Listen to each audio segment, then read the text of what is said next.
Salam, hər vaxtınız xeyir olsun. Hazırda Meteosat 5 sistemlərinin ən son təhlilləri tanış oluruq. 24 may 2026 tarixi Azərbaycan vaxtı saat 16:51 radələrində olan son peyk və radar məlumatlarının təhlillərinə əsasən hazırda Azərbaycanın Kiçik Qafqaz rayonları ərazisində, eyni zamanda Gəncə, Qazaxda və Böyük Qafqaz rayonları ərazisində şiddətli və çox şiddətli deyilə biləcək bir topa yağış buludlarının aktiv inkişafı müşahidə edilir.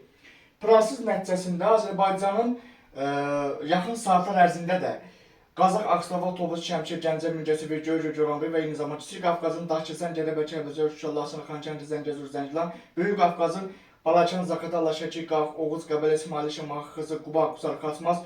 Xüsusilə də bu sistemin mərkəzi keçəcək Mingəçevir, Gəncə ərazisindən, eyni zamanda Göyçaydan, Göygöldən, Goranboydan və Yevlax, Kürdəmir, Zərdab ərazilərində Bərdə ərazisində şiddətli, leysan, lokal, dolunun diametrinin iri dənəli yağması gözlənir.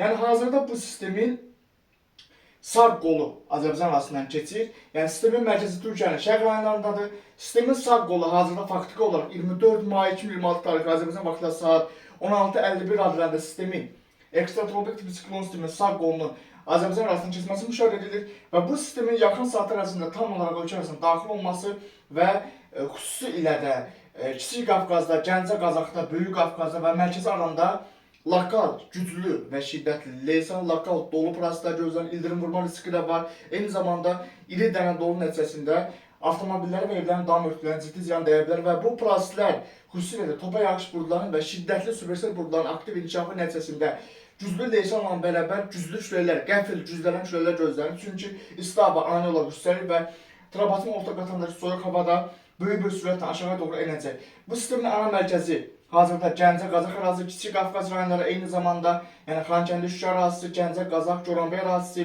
Mingəçevir, Zərdab, Yevlax, Kürdəmir rayonları, Ağcabədi, Bərdə rayonlarında ciddi bir zərərlərin baş verməsi ehtimalları yüksək risk olaraq qiymətləndirilir.